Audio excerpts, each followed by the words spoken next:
Bendiciones en el poderoso nombre de nuestro Señor Jesucristo. Te saluda tu hermano Menelio. Bendito sea Dios amado. Se dice fuera de la iglesia cristiana católica que Pedro nunca fue primero y menos papa. Pedro nunca fue papa. ¿Y por qué entonces se tiene a un hombre llamado papa en la iglesia cristiana católica? Bendito sea Dios amado. El papa es un título honorífico que significa pastor de los pastores. Si tú quieres llamarlo papa, puedes llamarlo. Si quieres llamarlo Francisco I, pues hazlo.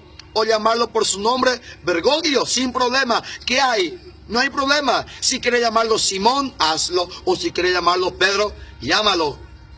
Lo que Dios ha dejado no es el nombre, sino la jerarquía, bendito sea Dios. Amado, en sentido común, una nación sin un presidente, un departamento sin un gobernador, un municipio sin un intendente, un ministerio sin un ministro, no tiene sentido. Una familia sin un padre. Tiene que haber siempre una cabeza quien pueda guiar a un grupo de personas. Mucho más a una nación y mucho más a una iglesia, bendito sea Dios. Cuando Dios en Génesis capítulo 12 llamó a Abraham con la promesa de formar una gran nación, este hombre salió, el patriarca. Pero este pueblo que iba en curso, en formación a una nación, entró en una esclavitud de 430 años en Egipto. Cuando Dios el Señor vio la esclavitud, el llanto, el dolor de este pueblo, se bajó, dice Éxodo 3:8, para que pueda el Señor libertar a este pueblo y conducir a una tierra prometida, donde mana leche y miel. Pero ¿qué hizo Dios? Dios no se bajó en persona. Dios se bajó, pero utilizando a una persona llamada Moisés. Dios condujo a su pueblo a una tierra prometida, utilizando la persona de un hombre llamado Moisés. Amado, esta prefiguración es lo que sucederá en plenitud en el Nuevo Testamento. Este pueblo que salió de la esclavitud de Egipto para el Nuevo Testamento es el pueblo cristiano que está saliendo de la esclavitud del pecado. Este pueblo del Antiguo Testamento es llevado a la tierra prometida y del Nuevo Testamento es llevado a la tierra prometida, que es el cielo, la Jerusalén celestial. El Antiguo Testamento fue guiado por un hombre llamado Moisés. Luego le sucedieron los jueces. Luego vinieron los profetas y reyes.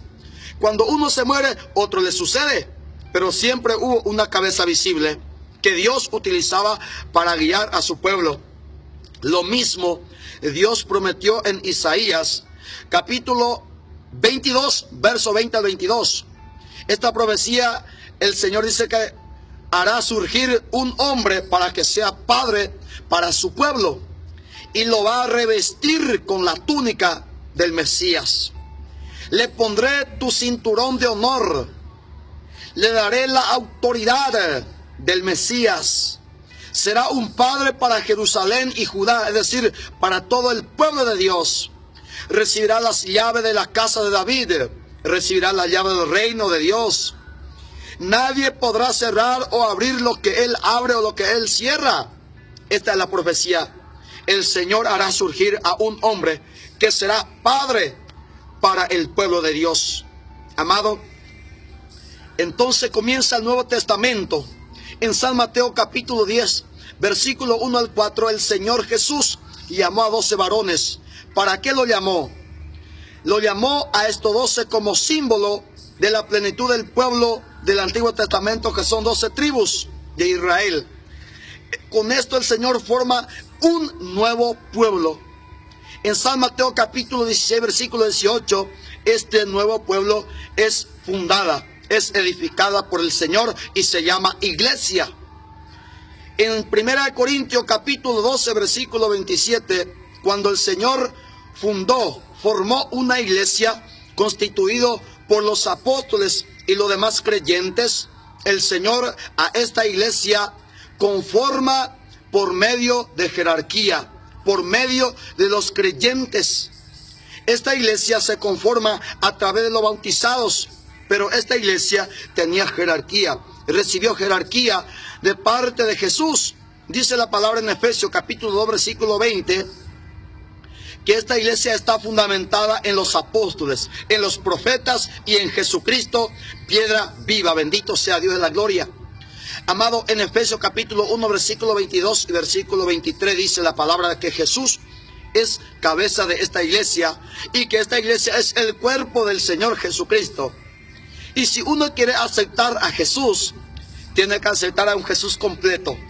No solamente a la cabeza, sino que cabeza y cuerpo. Y si tú aceptas a un Jesús completo, tiene que aceptar a la cabeza Jesús y a su cuerpo la iglesia que Él ha fundado. Bendito sea Dios, amado. En 1 Corintios, capítulo 12, versículo 12 al 31, esta iglesia, dice San Pablo, que es el cuerpo. ¿Por qué San Pablo comparó la iglesia con el cuerpo humano? Porque el cuerpo humano, amado, contiene dos naturalezas que encontramos en Génesis capítulo 2 versículo 7. Cuando Dios creó al hombre, lo creó de la tierra y le sopló su espíritu. Es decir, tiene la parte material y la parte espiritual. La iglesia contiene la parte visible e invisible, lo espiritual y lo material. Lo material está conformado por los hombres y lo espiritual por el Espíritu Santo, por Jesucristo, por Dios. Bendito sea Dios, amado. En 1 Corintios, capítulo 12, versículo 28, dice la palabra que Dios ha querido que en la iglesia haya un primero llamado apóstoles, que haya un segundo llamado profetas, que haya un tercero llamado maestro. Bendito sea Dios, así sucesivamente. Si hay un primero, si hay un segundo, un tercero, significa de que en esta iglesia hay jerarquía. No todos son primeros, no todos son segundos, ni todos son terceros. Son diferenciados. Sabemos que en el cuerpo existen diferentes miembros. Y hay miembros que son más importantes que el otro. Así como explica San Pablo en 1 Corintios 12 y siguiente. En San Mateo capítulo 10 versículo 2, de entre los 12 que el Señor ha escogido para ser apóstoles, dice la palabra que Pedro es el primero. La misma palabra de Dios lo aclara. Mateo 10:2. Pedro es primero, amado. Y solamente Pedro es primero. No dice que Santiago es segundo, de que Andrés es tercero. Solamente dice que Pedro es primero y nada más. Por eso la iglesia reconoce la primacía de Pedro. La Sagrada Escritura reconoce la primacía de Pedro. Es porque Dios lo ha querido así. 1 Corintios 12:28. Bendito sea Dios, amado. En San Juan, capítulo 1, versículo 41, dice la palabra que el Señor Jesús, cuando encontró a Simón Pedro, le cambió su nombre en Cefas, que significa piedra. Pedro, amado.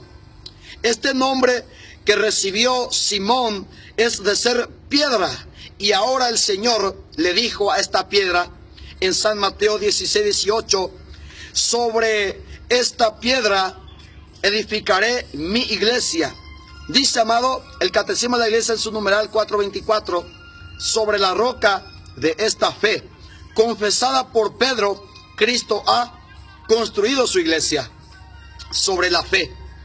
Esa fe de Pedro, igual que una piedra, sobre esa fe de Pedro, el Señor construyó una iglesia inamovible, una iglesia con autoridad. Y el que ha recibido la plena autoridad es Simón Pedro. Jesús le dijo, tú eres Pedro, y sobre esta piedra edifico mi iglesia.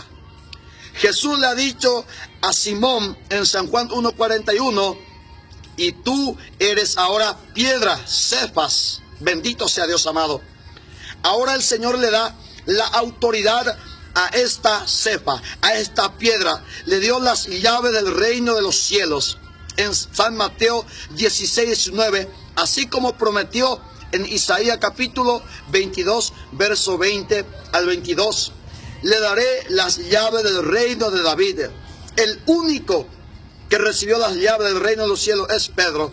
Los demás apóstoles no recibieron. ¿Y para qué, amado, recibir las llaves del reino? Para abrir y para cerrar. Jesús le ha dicho a Simón Pedro, lo que tú atas y lo que tú desatas queda atado o desatado en el cielo. Esta profecía ya ha dicho Isaías. lo que Él cierra, lo que Él abre, queda cerrado o abierto. Bendito sea Dios. La misma palabra del Señor Jesús le está diciendo a Simón Pedro. Bendito sea Dios, amado. Encontramos en San Juan capítulo 21, versículo 15, cuando el Señor lo instituyó a Simón Pedro como pastor de todo su rebaño, de las ovejas y de los corderos. Las ovejas son los cristianos y los corderos son los apóstoles, los presbíteros, los diáconos, instituidos como ministro del Señor. También Pedro debía pastorear a estos corderos y no solamente las ovejas. Y solamente Simón Pedro quien recibió esta autoridad. Dice la palabra en Hechos de los Apóstoles, capítulo 1, versículo 15, que desde el comienzo del cristianismo Simón Pedro se dirige y decide la sucesión apostólica. Simón Pedro se puso de pie para que pueda guiar una reunión, para que pueda guiar quién le va a suceder a Judas, quien se había quitado la vida. En Hechos capítulo 2, versículo 14, cuando la iglesia de Jesucristo, esta iglesia que comenzó en el día del Pentecostés, fue Simón Pedro quien comenzó a predicar. Fue Simón Pedro quien abrió la puerta de la iglesia para todo el mundo por medio de la palabra, por medio del evangelio. Bendito sea Dios. Pues dice la palabra en San Juan, capítulo 10, versículo 3, que Jesús es la puerta, pero hay un portero que abre esta puerta. Y es Simón Pedro el portero el que recibió las llaves para que pueda abrir la iglesia al mundo entero. Y esto es el Papa, sucesor de Simón Pedro, bendito sea de la gloria. Encontramos en Hechos capítulo 15, versículo 7, cuando Simón Pedro dirige, decide y confirma doctrina de fe en el primer concilio que ha realizado los apóstoles. Amado, Simón Pedro es cabeza visible de esta iglesia puesta por el Señor Jesucristo, y esta es inamovible. Nadie puede destruir esta iglesia que el Señor ha fundado. En la cabeza de Pedro encontramos en la palabra de Dios en San Lucas capítulo 5, versículo 3, cuando Jesús vio dos barcas cerca del lago, se subió a una de la barca, era la de Simón Pedro.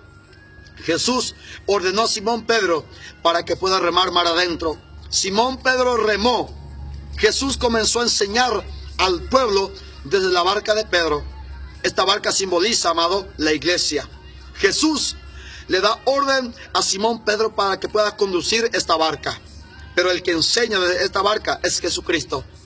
Quien guía esta barca es Jesucristo, pero quien rema es Simón Pedro, y seguirá remando. En 2017 años, 266 papas están remando esta barca, y seguirá remando hasta que Jesús vuelva, amado, hasta la parucía, y esto es indestructible. Por eso estamos seguros, navegamos con Pedro, y esta iglesia va segura, porque Dios es quien está conduciendo por el poder de su Espíritu Santo. Que Dios bendiga tu vida.